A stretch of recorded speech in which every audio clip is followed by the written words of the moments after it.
So I'm talking with another Catherine today. My guest is Catherine McCoy, who is a naturopath, lives here in Canberra. And Catherine is passionate about supporting women who are exhausted, stressed, and facing burnout. And I think already we'll probably have some of our listeners pricking up their ears and listening in. And Catherine really believes that we shouldn't have to compromise on our health while we're working, while we're playing, and while we're enjoying life. And Catherine's actually practicing what she's preaching because she's joining me today from beautiful Italy, and I'm really jealous. Catherine's packed up her office and she's doing the ultimate in flexible working. And I'm just really excited to find out about how she's managing all that and all the other magical things that make Catherine who she is. So welcome, Catherine. How are you? I'm really well. Buongiorno. Oh, buongiorno. Buongiorno, Catherine. Oh, buonasera for you. Funnily, I don't speak any Italian apart from those few phrases, but I'm learning on the road. It's So like, where thank are you for having you? me. Where are you calling in from? Currently, we're in a town called Treviso, which is about 30 kilometres northwest of Venice. And we actually caught the train into Venice yesterday just for a day trip, which was lovely. It's about a 30-minute train ride, so not very long. Treviso is, some people have actually called it Little Venice because there's some canals here. Oh, nice. But it's built, the main city part is within a town wall, one of those old fortress walls, which is quite a large area.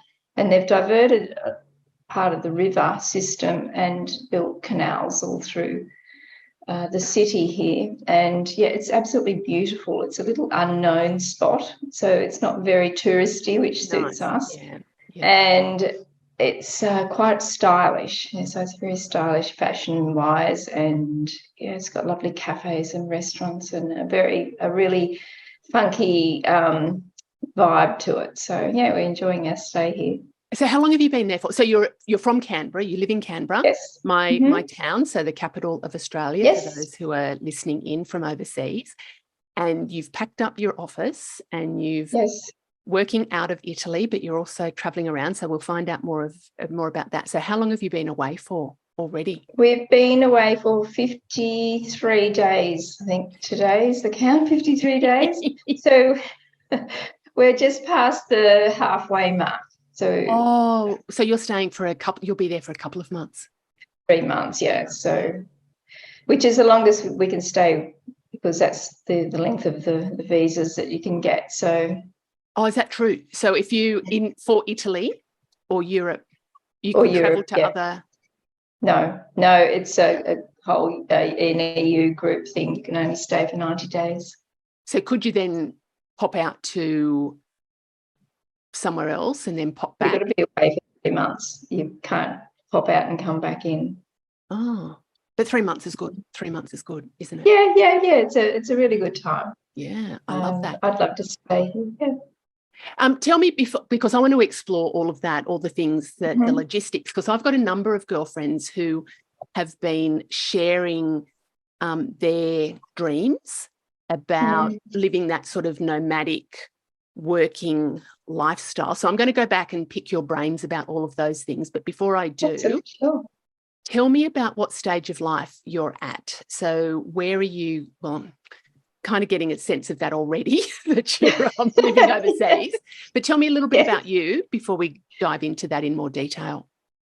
Sure. I was born in Canberra, so did not know Canberra that. is my home.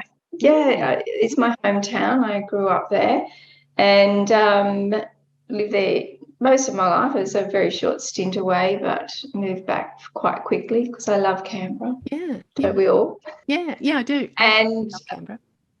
Yes, so now the stage of my life I am at now, obviously I'm just about to turn 65. So I'm at that stage, which is a beautiful stage of a woman's life. I think it's where we begin to become, back into our own self, if not before then. And so we can start living life based on what we truly desire, I guess. I'm with my life partner now. His name is Jeff. Yeah. And so we have 3 children each and all their extended family. So it's quite a large family. Oh my gosh, you're like the Brady Bunch. You are a real Brady Bunch, aren't you? You are the Brady Bunch. Yes, exactly. I've often laughed about that.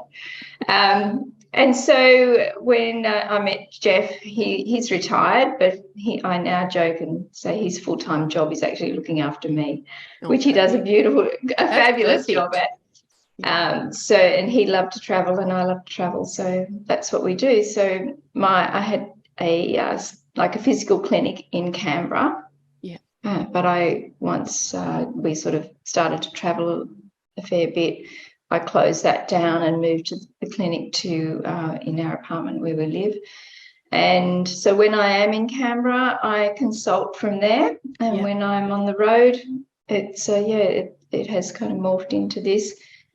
It's taken me, quite a number of years to make it work, and I wouldn't say it's seamless because I'm learning on the go all the time, but it's getting better as the years go by with how we do business and life. Yeah, Catherine, can I ask, so when you moved from the bricks and mortar clinic into your apartment, was that before COVID? Was that before COVID? Yes. Yeah, so you were sort of a little bit ahead of the game when that happened. Exactly. So, yes, I actually had to close my physical clinic and set up, and I was trying to encourage my clients to do more Zoom and online. Yeah.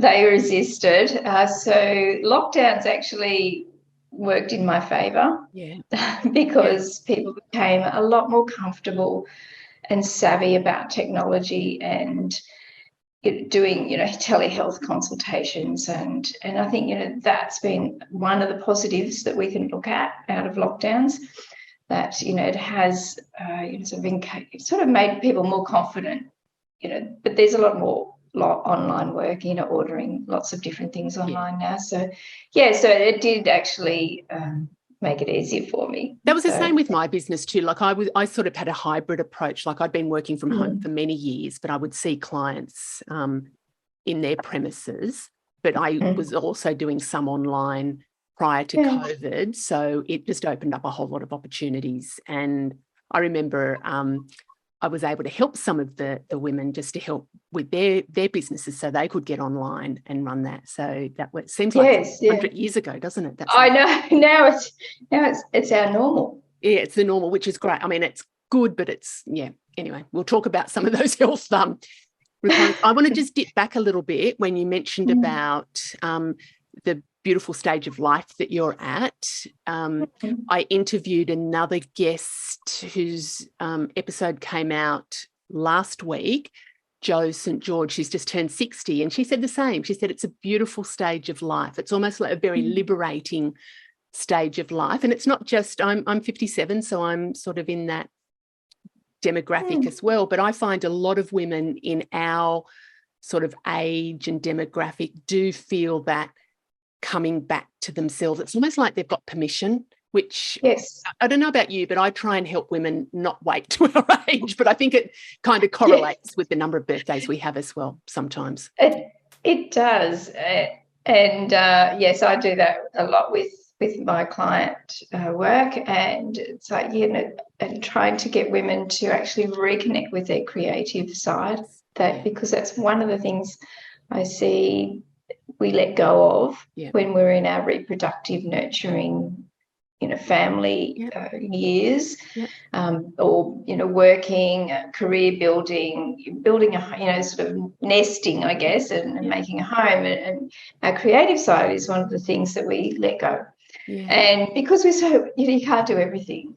And I think it's one of the things that we as women really miss, and it's important. And so creatively, my thing is writing. I love to write, and whether that's just journaling yourself, I publish blogs and newsletters, etc. But I also just really love writing in my journal, and so I just write stories in there, so no one sees them. Yeah. So that's my creative pursuit. But other women, they love to do that. When I talk to them, it's like, well, what did you love to do when you're at school? And it's whether it's playing an instrument or painting or pottery or something, whatever it is. I try to encourage them to actually step back into that space because that's important for us. And you know what I find too, some women aren't quite sure about what that is either. So it's about trying some different things and just what kind of sparks joy. The thing that pops into my mind, oh my gosh, there's so many things flooding into my mind right now. But I think I'm quite creative, but I channel my creativity in different ways. And I was wanting to learn mosaics. I was really drawn to mosaics, and I did one lot of that. And excuse me, my French, my Italian, fuck, I hated that. It was just not my jam. And I did one, we got all these tiles and I got John to help me. And I'm just like, nah, that does not. I'm not a detailed creative person. And if it takes too long, not my thing. So, but what you just shared there too, Catherine, is when we think about, what did we enjoy as children? I loved make-believe, and I loved organising games, and I loved, my girlfriends and I, we were the Charlie's Angels, and I loved that whole experience of things. And I love doing that now. I love creating different events and experiences and organising. And I think that was something that I reflected on when somebody asked me that question about what did you enjoy as a child? I'm like, oh God, I don't know. Then that kind of just comes, flicks forward. And that can be one of the journaling prompts. You do a lot of journaling, but a journaling prompt about, what do I enjoy, or what did I enjoy, and where can I get my creativity from? Yeah, so what a really powerful journaling prompt is just a simple phrase, I remember when. Yeah. And that can unlock a lot of memories. And so, your imagination is really powerful. So anything to do with it's really dangerous too. It's really dangerous too. It doesn't.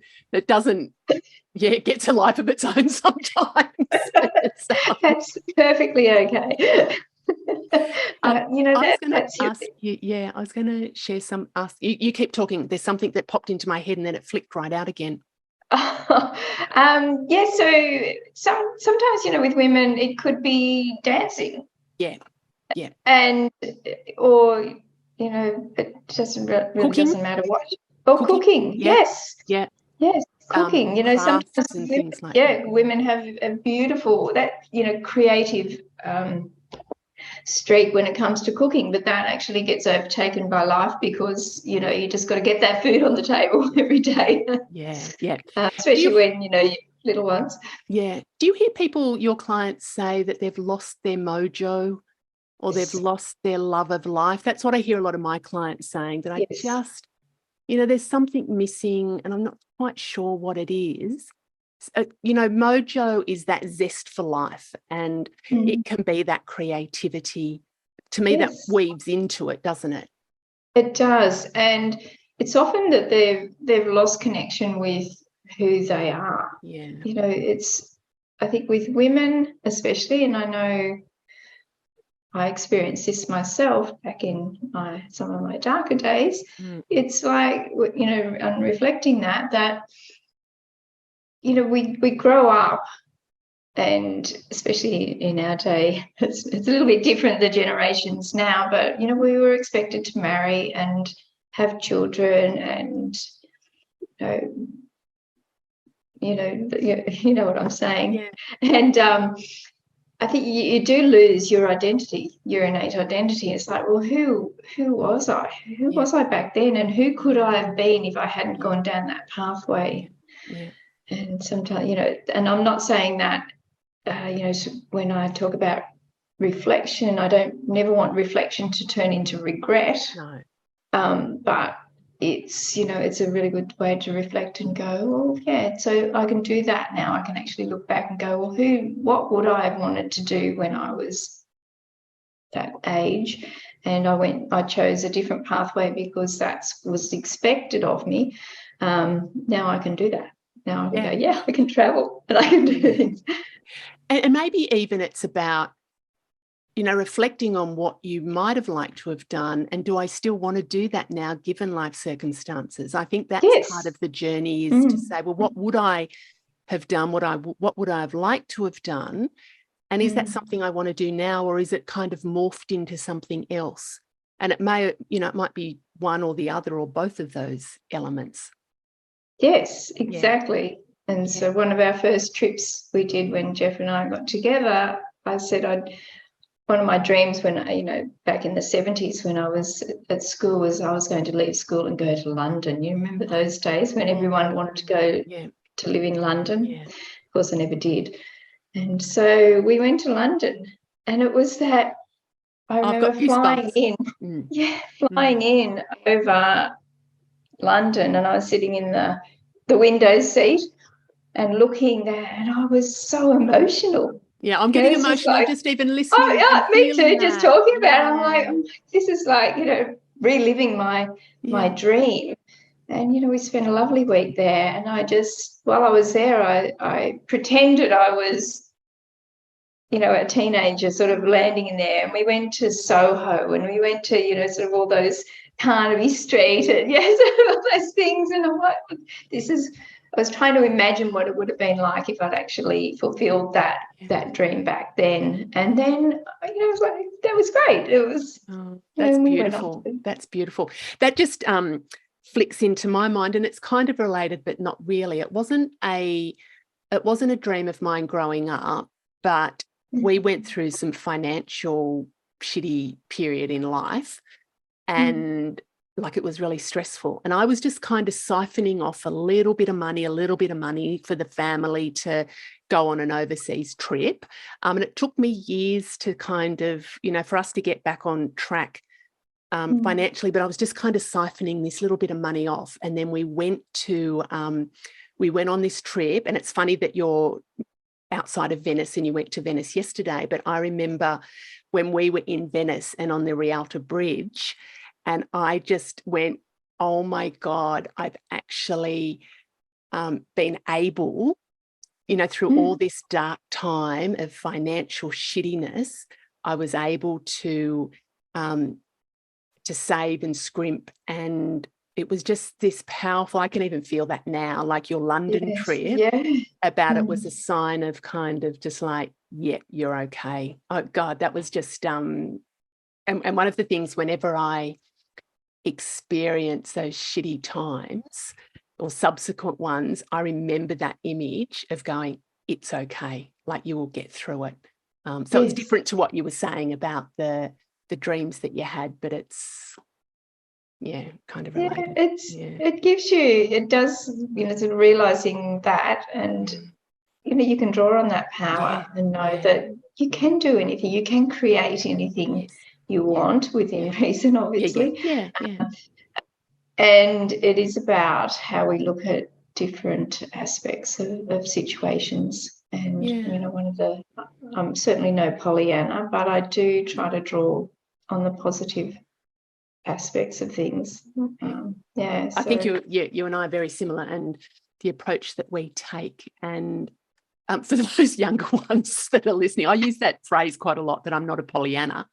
And I think I was using it with my daughter, and she said, what's Pollyanna? Who's Pollyanna? That was this young. Remember the plaques? Like in the olden days, of this, just everything was just rosy and unicorns and everything. So tell me, how have you managed to pack up your life and live overseas for 3 months? What have you been able to do to be there? To make that all happen? So it's been a work in progress right from the first time that we did it. It starts small, go away for a week in Australia, see how it works. Running a clinic is difficult because I have the logistics of dispensary items.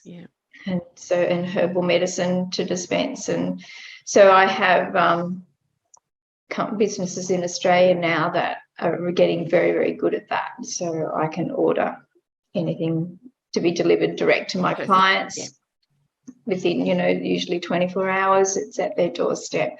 Where I have, another business that I use that will mix up a herbal prescription for me and deliver that to my client.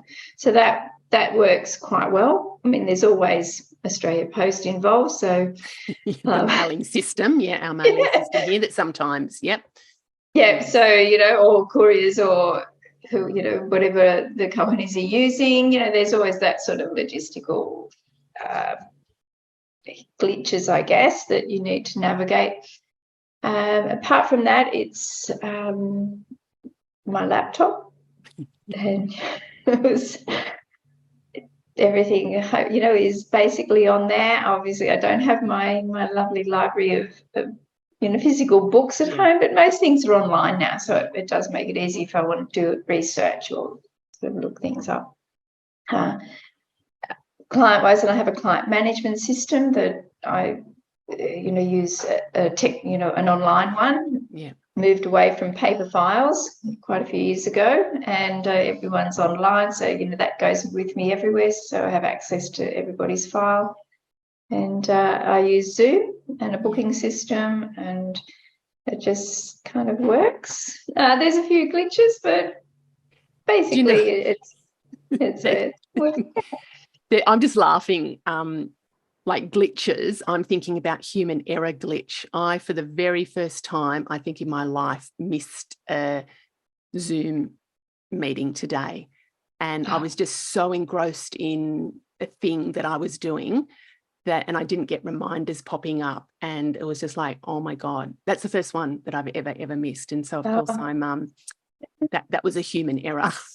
Yeah, so that happens. Yeah, that happens. That happens, of course. And sometimes clients can't get Zoom to work their end, and there's different things. But in the scheme of things, we work it out. I've even done a consult just emailing back and forth. They couldn't get their Zoom to work, so we were sort of like just tapping away on the keyboard, and we got things done. So it's about being adaptable. Yeah.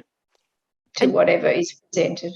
Yeah, and you were kind of ahead. Like I'm envious of your client management system. Like you were sharing that with me yes, some while ago, and I was just like, oh my God, that is just such a good. Yours is a health practitioner one, but it was a really good system, and it's about embracing that, isn't it? And being able to use technology to help and support.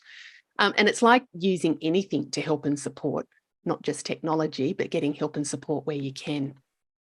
Yes, and embracing the technology, which, at my age it doesn't come naturally. I think the last generation were born with some sort of innate technology chip, I think. They just know. So too. So it's about embracing it and learning it and asking for help, for reaching out. And, I have a VA now who can help with different technology things. And so outsourcing things like that is really helpful.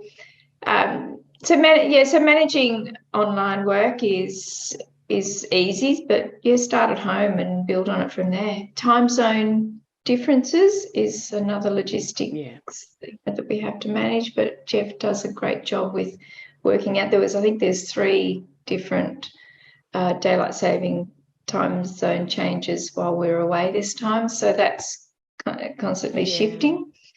And Europe to Australia, are most of your clients in Australia or not? Or do you have international ones? Yes. No, they're all in Australia, yes. Yeah, because I think the Europe to Australia is, it's not too bad at the moment. I'm recording 5 p.m. my time, which is 9 a.m. your time, I think. Yes, it's about 8 hours. So that's not too bad.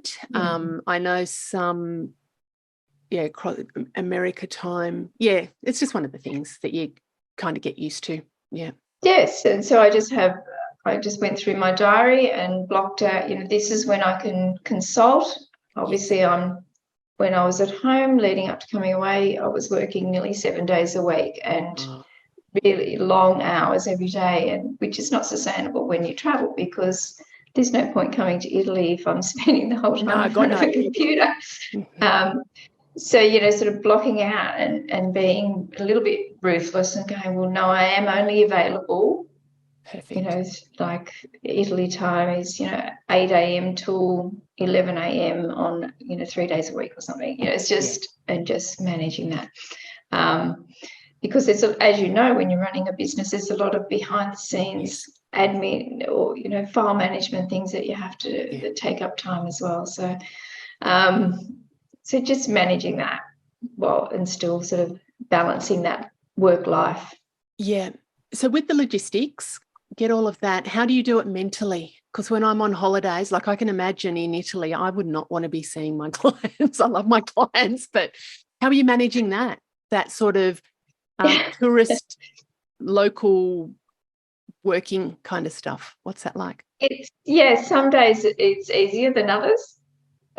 So, I try to limit my work days to 3 days a week, and in my mind I'm like, well, that gives me 4 days to be sort of live the local life. So when we travel, we try to blend in with where we are. So we're going to the markets, we're cooking, we're sort of doing local things, and so that helps to have that mindset that I'm just actually living here. Yeah, nice. I'm not I'm not a tourist, because it's different when we do travel to big cities. It's different because there's more to do and more to see. And when we're in a big city, we mainly stay in a hotel. Yeah. So, but when we're in the country areas, we always have Airbnb. So we have a kitchen and laundry. It's just like transferring your life. Yeah. And so that makes it a little bit easier. Sometimes I do struggle with thinking, because it's hard to switch off after you've been consulting. Yes. And I've said, yes, I'm going to send this and I'm going to, do this. And I take a lot of care with every single client that I do support. So, Jeff sometimes has to remind me, like, you're not here, when we're walking around looking at something, because my mind is like, God, I forgot to do this or I forgot to do that. So I think being more adept at compartmentalising would be helpful, but that's a work in progress, and I'm only human. Yeah, I'm like that. I've just had a quick little breakaway with the family, and I'm like you. I find it a bit hard to switch off, especially after clients.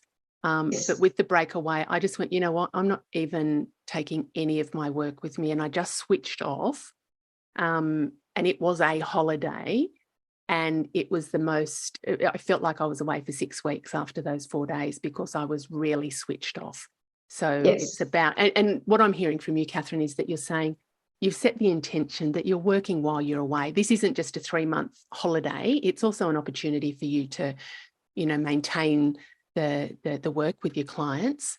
So it's about getting into that mindset and then putting the boundaries in place about the days and times you're going to work, and, being mindful of when it's kind of trickling over to the holiday. Which it does, because with time zone differences and people's lifestyles in their life in Australia, they're busy, they're trying to manage things. So, sometimes I will slot someone in on a Saturday afternoon here, or Saturday morning here. So, but because I can, it's not a big deal to set aside an hour to help somebody that needs it, because they can't fit into my lifestyle. There's an adaptability there that needs to cross over, I think.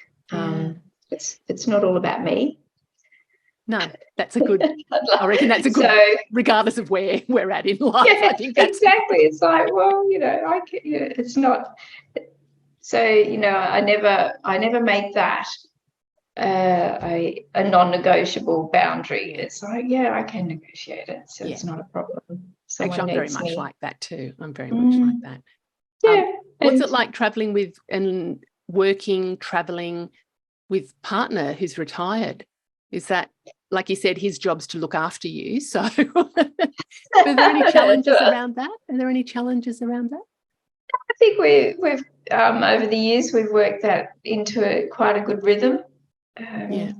Even at home, Jeff does most of the cooking. I can cook quite well as well, but he loves it. So I'll step aside. I'll just go. And so with traveling, he's a wonder because he does all the bookings, he does all the travel management, he's driving the car. My daughter keeps sort of texting going, have you had a drive of the car yet, Mum? And I'm like, no. I'm a passenger princess. I can sit there because it's all I do is I get in the car and I remind Jeff, keep right, look left. Because it's the opposite. So, and we have, and I help navigate, but it's like, well, I do my work and he knows that, and then we go out and we do other really cool stuff.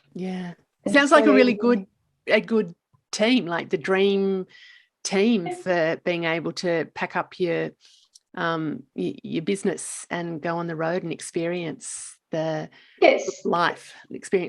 What would be some, like we've talked through some good tips, but just other women who are thinking of that, and don't know whether nomadic lifestyle is the right word, but working from different places. Anything else that would be useful tips? I think you have to have there needs to be a certain amount of relaxation involved and adaptability. And there was one incident when we were in Tuscany a few weeks ago. We were there in this beautiful village called Panzano, and right on the top of a Tuscan hill overlooking we were in a villa and it had a lovely backyard. And we'd done something and I was quite tired. So, because I love to, when I'm feeling a little bit stressed and overwhelmed, I like to grab a novel and I lose myself in a novel. That's how I kind of just stop my mind from going down too many rabbit holes. And so because we can't carry books, I have the borrow box, the library system. So when I was lying on the bed and I was reading on my computer. And then we went out somewhere and I remember I just put my laptop, I left it on the bed, but of course got covered up with a piece of clothing or something. And when we came home, couldn't find my laptop. And I was convinced somebody had broken into the apartment and stolen it. You can imagine my mind. It was like, what? I was like, well, what am I going to do? That's my life. My laptop is my life. But anyway, I eventually found it and it was all good. But that the anxiety level with that. But all the time I was thinking, well, what can I do if I do lose my laptop or it breaks or, so it's, in reality, it's not the end of the world. Life goes on without me having a laptop. So it's like, well, okay, well, what would I have to do? I'd have to go and buy one and try and sort of set one up and fix it that way. But so those sort of little glitches can be challenging and I think so having that adaptability and be not so, I guess, rigid in what is happening around you. Sometimes it's like, well, I just can't do that. So, and being okay with that. But at the same time, having a client base that is really understanding. All my clients are very lovely, and I'll send them, the odd photo in newsletters, and I get some lovely feedback. So it's I guess the two-way street. But I would encourage anyone who wants to do this to think about how to do it and start small. Yeah, I think that's good advice. Just start. And for me, it's also about if you have an inkling, and it might not be, people's inkling might not be the travel and packing up. It might be something else that they want to do. Yes. And it's about listen to what that inkling is. And, how could you make that happen? Not what do I have to do to make it happen, but how could I make that happen? What would I love to have happen and what could I do? and it's about the flexibility, like you said, and what can control. And that's not even just about a business, taking a business on the road. That's just about life. And when you were talking about helping women who were, exhausted, stressed, burnt out, they're good tips for women generally. So not even just the business stuff. But, Catherine, you're a naturopath.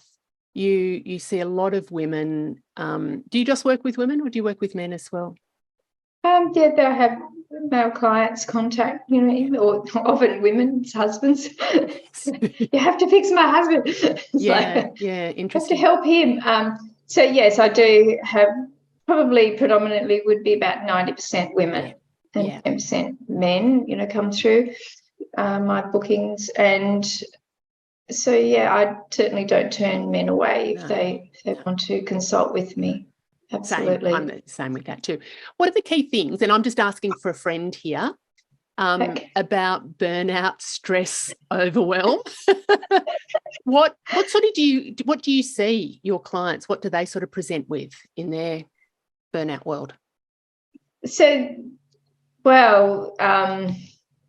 fatigue is the major one. So that's usually what brings women to seek other help, because allopathically in the medical world, it's not addressed sort of in a very holistic way. GPs do a fabulous job. So most women are fatigued. Then there's hormones involved, because different life stages have different hormonal drives, and so we need to address that, whatever life stage somebody is at. Sleep is important, and I am doing a lot of work with circadian rhythm regulation and resetting circadian rhythms, which is actually far more involved than I originally thought before I started going down that rabbit hole of research. Digestion has its own rhythm. Every organ in our body has its own different rhythm, and it's not just your sleep-wake cycle. There's a lot of moving parts inside us that need to not always line up, but we need to be aware of, and that can be helpful. And so when somebody comes to see me, I'm looking for the driver. Yeah. What is really driving the ill health here? What is keeping somebody from not getting better? Yeah. And so sometimes that is some simple lifestyle adjustments. I like to work with people and keep it really simple. Oh my gosh, we're just soul sisters. Like we're soul sisters. The same. Like I do the same, but not in the health, but looking at, it is health, but it's the well-being and, what are the patterns and what is the root cause? Because often what is presenting is a symptom of something. So you do that through your modalities of helping people to, with their health and wellness and overall. And sometimes it can be their, attitude. It can be, I love habits. I'm a big habit. Yeah. Stand on my soapbox about habits, about setting up really good habits. Yeah. And so that's really helpful for us. So it's looking at those really simple changes about even thought processes can keep somebody in an ill health picture. So my main mantra that I use for myself, and also I try to get my clients to do, is small, consistent steps. That's all I ever want anybody to do. You can't change the world, or you can't change your health in one day, but you can build on that by doing very, very tiny, small, consistent steps based on the level of overwhelm and the level of health that somebody is at, even if it's 5 minutes. It doesn't really matter, because what you build on today will always look different, in the years to come. So just bringing the focus back to that is where I love to work with people. Yeah, same. And take the supplements if I prescribe them. Yeah, yeah. Yeah. And it is, isn't it? That's where I'm at too, is taking deliberate action, because I hear a lot of people going, oh, I've tried all this and I've done this and I've done that and it hasn't worked and it hasn't worked. And it's like when you dive down, there's often something that, you know, a story that they're telling themselves, but there's a lot of people that don't take that consistent action.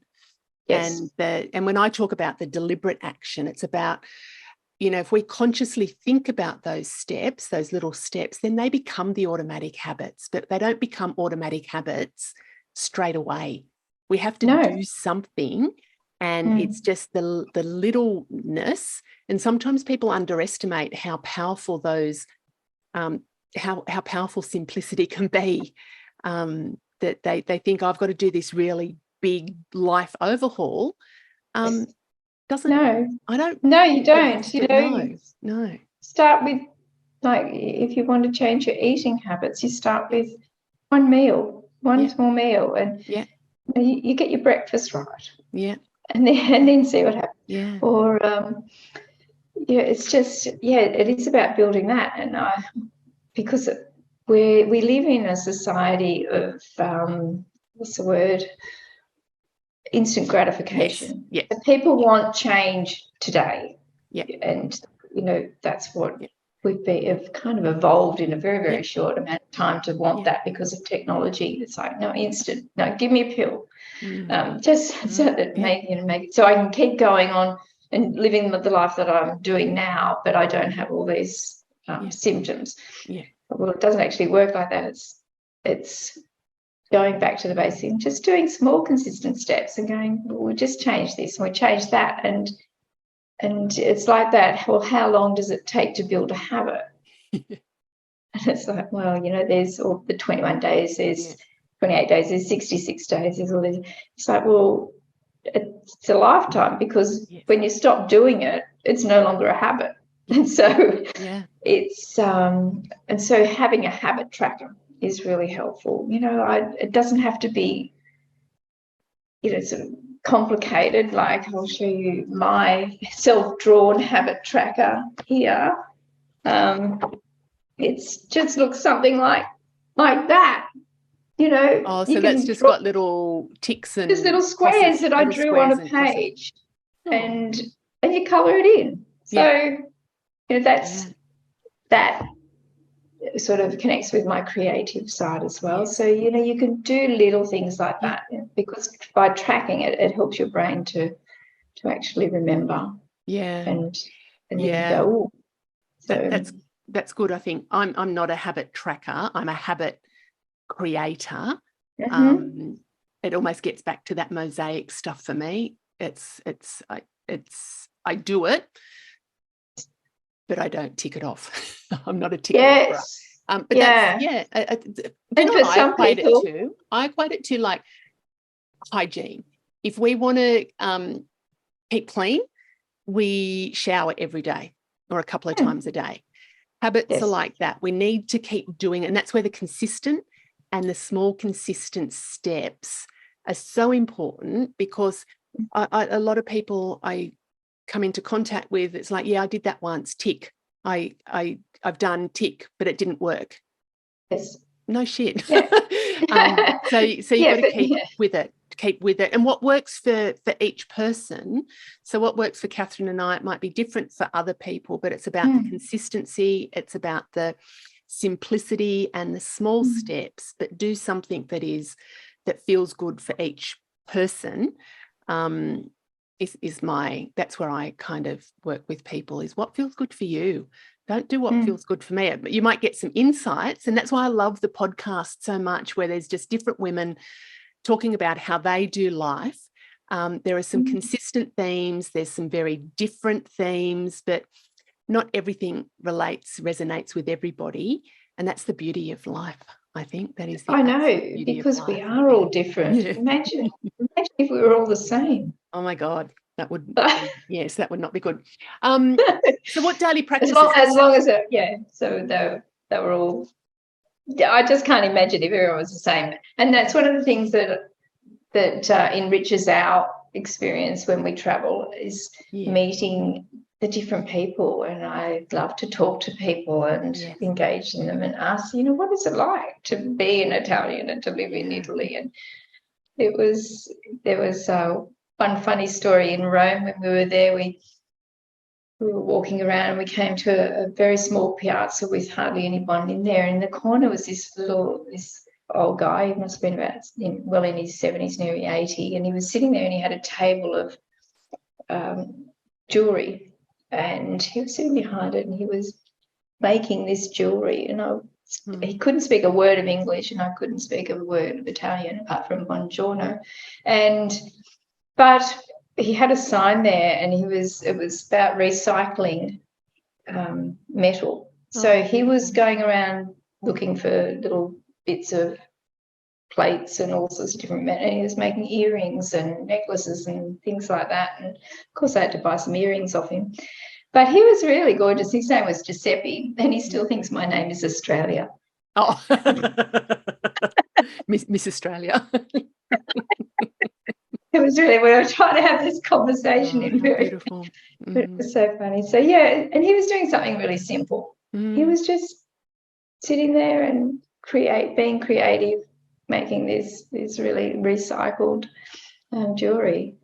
Yeah, gosh, it was how really beautiful. lovely. Oh, Catherine, these podcast chats go too fast. We could my goodness, is it that time? It sure is. Where can our listeners, we've got your details in the show notes, but where can they find you? What's your business called? My clinic is called iNaturally. Yes. So inaturally.com.au, and yes, you all have the link there. All the links in the socials, yeah. Yes, and anyone who'd like to connect, please do. Yeah, and you can share all Catherine's working holiday kind of lifestyle tips. And so thank you very much. Thank you. Gorgeous. Thank you. I look forward to hearing more about it when you're back in Canberra. And thank you to all of our beautiful listeners. If anybody wants more tips about just living life, feel free to jump onto the Happiness Hive website, Happiness-Hive, where you can get regular tips. I share tips with you just about living a fabulous life. So thank you all. Hugs and happiness. Bye-bye. Okay, thank you. Bye.